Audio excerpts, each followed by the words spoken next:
করতে হবে না ভাই। না দাদা, আপনি যতদিন থাকবে আমায় তো চিন্তা করতে হবে না।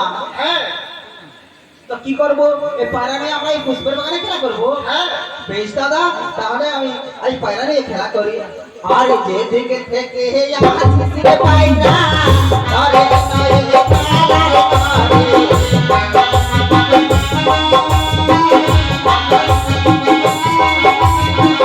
যেদিকে থাকে আমার শিশিরে পায়রা